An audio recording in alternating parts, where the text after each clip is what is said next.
Hello. That wasn't cool at all. Hello. Today we are leaving to go to Chicago with the ID department for a little field trip. We're going to the International Houseware Show to go look at some cool products. Super excited. I was super nervous because I didn't really know anybody in the department yet since I'm new, and I was like, oh no, I'm gonna have to be in a car ride for 6 hours with somebody that I don't really know and then spend the night, 2 nights with somebody that I don't really know, you know? But you know what? These past few weeks and days, I feel like I got to know them a little better and I got to get a little closer to them, so I feel more comfortable. So I'm more excited, and I'm excited to see all the stuff and everything else. And yeah, so right now I'm waiting on my friends to come pick me up so we can head to Chicago. I'm so excited. Apparently it's supposed to get really cold. Yeah, and this song goes so well with it. I know. It really does. Yeah.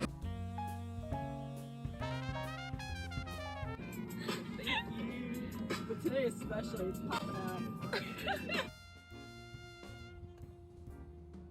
Woo! Oh, that's so cool! Wave! Yeah! This is not the beam.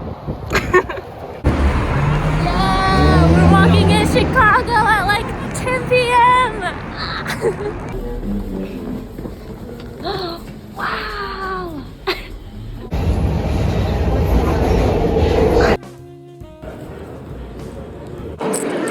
Yeah, AJ! Yeah!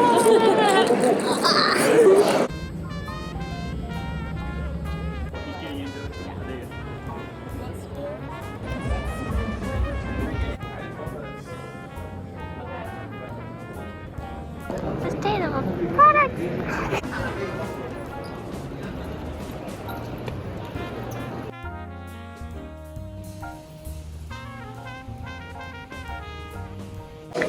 Stan's donut, and I got a glazed pretzel. I'm about to have dinner in like 30 minutes, but I just needed something sweet.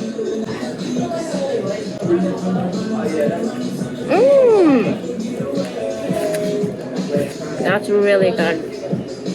Wow, the dough is like really mochi mochi. I don't know what that is in English, but tastes better.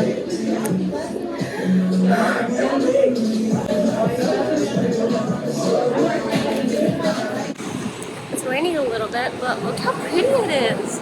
Do I feel unsafe? Not really. There's a lot of people walking, so like I don't feel out of place or anything. This is my walking face. You know, you gotta look scary and like determined to go somewhere. So you don't, less chances of you getting kidnapped.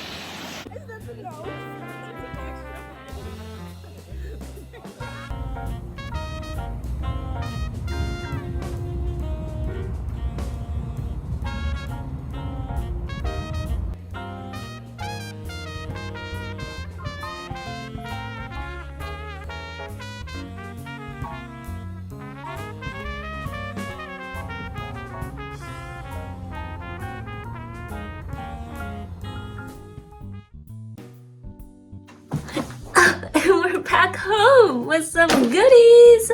Let me show you everything that I saw and got, okay? First off, oh my god, that was a lot of walking. I think it was like over 20,000 steps that I walked that day. That venue was huge. It was a 4-day event, but we were only there for the first day. So I wish I was there all 4 days, or at least a little more than 1 day, because it was just so much to see. And I mean, we got around, we just kind of like skimmed around the whole place, and we got to see everything, I think. But it was just so overwhelming with the amount of products and businesses and everything to see that it was just, by the end, my brain was just fried. I was like, it's just too many options, too many cool things. But I guess that kind of worked because like everything started to blend together regarding trends, because everything was literally pastel colors, smooth matte finishes, and simplistic design. And I'm just like, they all look the same, bros. Come on, like, make it a little silly. One thing that I thought was funny is that these are our little tags, right? We look so official, except that says student. And all these businesses were just looked at your tag and were like, oh, you're a student, I have no time for you, get out of here. And I was like, screw you. I mean, I guess they're all there to, you know, sell their stuff to actual buyers, but I'm like, come on, we're students. We're the future designers. You could talk to us, give us some advice. I mean, what some businesses did. So I did really love those businesses. So shout out to you all. Unfortunately, there was like a no photos policy, so I couldn't take a lot of videos or pictures at the event. So I'll just tell you about it. First, we stopped at this like pasta making business, and which was really cool and pretty. But I asked the man there, and I was like, "So, what inspired you to pick these colors?" Because he had like a lot of colors, you know, but they were very pastel and on trend, you know. And then he was very stumped about it, and he was like, you know, the trends or whatever. I'm like, okay, you have no thought in this, do you? So I don't know. But this next business was super cool because they had an eye-catching booth. They had giant ornaments that were inflatable all up on their, you know, wall. And they felt like those, like, you know, playground yoga ball kind of things. And I mean, look how fun they look. This person might have been my favorite. Yes, these are shower heads. This man who had long hair just came up to both of us and they were like, let me see your hands. So we're like, and then he had, you know, the shower head with the faucet on it, and it's like, it's just washing our hands basically. And then it's like, now touch your hands. And I swear to God, it was so smooth. I was like, how? What? But apparently there were like little motors inside that like spins and basically breaks down the molecule of the water, so it like goes into your pores and deep cleans you. And this man had like long hair and he's like, touch my hair. I don't ever use shampoo or conditioner anymore. And bro, it was so smooth. I was like, yo, can I get one? This person was so cool to talk to. He was so humble and like talked through us about his whole process. Apparently it took him 8 years to like formulate a concrete that would like fit this portable campfire thing, and then his conditions right now, like his workers and what he's doing and how many he's making and all that. He told us all of that, and it was super insightful, and like it was a pleasure to talk to him. But then he was mentioning that this portable campfire uses, you know, everyday items, which is rubbing alcohol in it. And then that made me think. I was like, so I'm making concrete in my class right now, and I have rubbing alcohol, so I could technically make it, right? So that was a thought. I was like, if you make it out of something that's like everyday use, is there a market for it? You know, like me as an artist, that's my thinking. There was also a machine just to make your own nut milk, and I was like, cool, but you could also do that in a blender. So I was like, I don't know if this is useful, like just a machine that does only one thing. Is that even like sustainable for the environment? But seeing literally almost every brand on trend with like the, you know, the pastel colors, matte finishes, simple design, I was like, this is way too simple, too basic now. So I was like, what if people just, you know, want to put their own like art on it, personalize it? And then I came across this brand that's water bottles that you can like detach little art pieces on it on the side. And I was like, that is exactly what I was thinking, incorporating art, because I feel like that's where we need to go in design, is to incorporate like small artists, small businesses, or, you know, just personalized feeling, because I feel like it's just too boring now because it's just so simple. I don't know what I'm saying anymore, but you know, you get it, right? And then we met this lady. She was so cool to talk to, but she does these like charcuterie boards,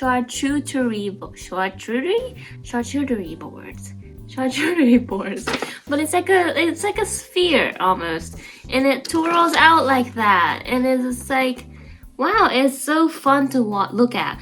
and you can like take it all apart and wash it easily even. And I was like, wow, that is amazing. And then she told us a story about how she was a dancer and it kind of influenced her in her design. I was like, you know, it twirls, and I was like, wow, story, and how like your hobbies and interests just influences your design like that. SodaStream was also there, so they were making sodas there, and then you got to take one home. And I don't even like soda that much, but I was like, yes, I love soda, come on, give me one. So I got like a lime flavored with fruits in it.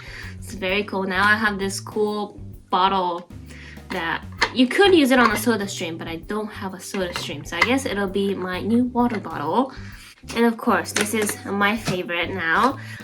So we were at this like very fun company that does like little toys, gadgets, and we were talking to this lady, and she was like, oh, I recently graduated from, you know, school in design, and she gave us some advice and everything. So she was like, oh, since you guys are students, I know you guys like free stuff, whatever, so here you go. And then she gave us a bacon bin. It's like this silicone container that literally is the most adorable thing ever. After you cook bacon, you put your grease in it and it filters it out for you, and you can, you know, leave it in the freezer, fridge, and then throw it away, or you reuse the oil or grease, I guess. But thing is, I don't eat bacon, so this will be a nice little, this will be a container for something else for me. Well, that's everything that I got, but we did see a hell of a lot more stuff. Like in the kitchen area, there was a lot of Tupperwares, lunch boxes, pots and pans, and like little dishes, and like there's only so much you can see. It just becomes repetitive, to be honest. And then in like the luggage area, travel area, there was like a lot of like suitcases and travel gear. That was kind of cool. And then in the technology section, there was a lot of air purifiers and like little giant like massage chairs that like, I'm like, who is gonna buy these? To be I'm guessing like airports maybe. And then like a lot of coffee makers also, but I'm like, so many options for one item. Like, how are these people like picking for their stores? Like, I could never. I'm so indecisive. But it really made me think, like, am I gonna do this? What am I gonna make now? Like, I feel like we shouldn't be making any more. We just have so much stuff. And not just the event, but I got to get so close with everybody in the department, and it was such a lovely time. And like, I just love industrial design in the whole department. Everybody's so lovely, and I feel like this is my place. So I hope that's true, because I kind of need to graduate. So anyways, that is all. I got back like 2 days ago, but I'm still so exhausted. I like slept in class today. But yeah, I'm gonna go cook some fish and put some fish grease in this.